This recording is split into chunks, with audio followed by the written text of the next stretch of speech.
আপনারা যারা দীর্ঘদিন ধরে শিয়ালদা দত্তপুকুর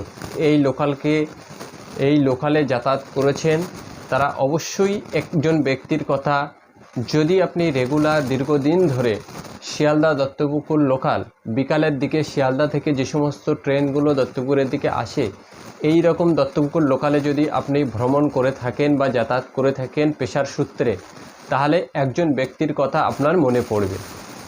সেই ব্যক্তিটি হলো ঝিরি ঝিরি ঝাল বলে একজন অন্ধ ব্যক্তি, তিনি ঝাল চানাচুর বিক্রি করতেন। এই ঝিরি ঝিরি ঝাল একজন বয়স্ক অন্ধ ব্যক্তি দীর্ঘদিন ধরে ট্রেনে হকারি করতে আমরা দেখে আসছি। হঠাৎ করে লাস্ট 2 বছর মতো আমরা তাকে দেখতে পাচ্ছিলাম না, কিন্তু সময়ের সঙ্গে সঙ্গে হঠাৎ করে আবার ওই ঝিরি ঝিরি ঝাল যে ব্যক্তি বিক্রি করতেন, ফেরি করতেন ট্রেনে, সেই ব্যক্তিকে আমরা অন্যভাবে দেখতে পেলাম। তিনি তার সেই পুরনো পেশাকে, অর্থাৎ পুরনো সেই বিক্রি করার আইটেমকে পরিবর্তন করে তিনি একটি অত্যন্ত ইউনিক এবং সুন্দর জিনিস বিক্রি করা শুরু করেছেন এবং সেই জিনিসটা তিনি নিজেই তৈরি করেন। তিনি কি তৈরি করেন? তিনি এই মুহূর্তে বিক্রি করছেন একেবারেই পরিবেশ বান্ধব কলম।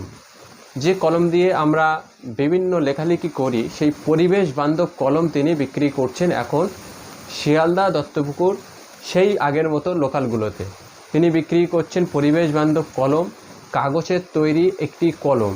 সেই কলমটি দিয়ে সুন্দরভাবে লেখা যাবে এবং লেখা শেষ হলে সেই কলমটি যেখানে সেখানে ফেলে না দিয়ে যদি কলমটিকে আমরা কোনো ফুলের টবে বসিয়ে দেই, তাহলে ওই কলমের পিছন দিকে একটি ফুলের বীজ দেওয়া আছে। এক একটি কলমে এক এক রকম ফুলের বীজ দেওয়া আছে। কলমের লেখা শেষ হলে ওই কলমটি যদি আমরা ফুলের টবের পিছন দিকটা বসিয়ে দেই, তাহলে সেখান থেকে আমরা একটি সুন্দর ফুল গাছ পাবো। অতএব এই সুন্দর ইউনিক আইডিয়া নিয়ে তিনি তার পুরনো পেশায় নূতনভাবে নূতন আইটেম বিক্রি করতে চলেছে।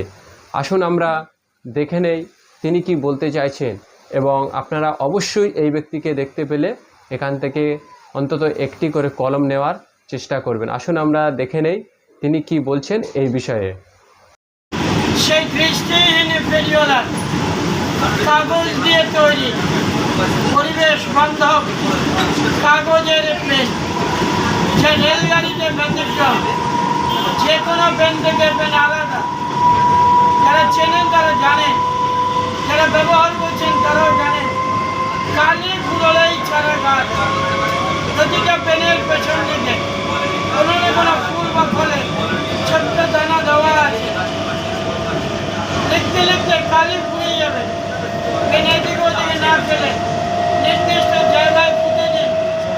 নিয়মিত জল ফেলে দেখবেন সেই দানা থেকে নতুন চারা গাছের জন্ম। এই ভাবনা নিয়েই আমার পেনটা তৈরি। এই পেন বনগালানে কারোর কাছে পাওয়া যায় না, কোনো হাটে বাজারে দোকানেও নয়।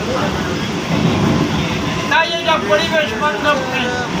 প্রয়োজনে ডাকবেন, স্পর্শ করে জানাবেন।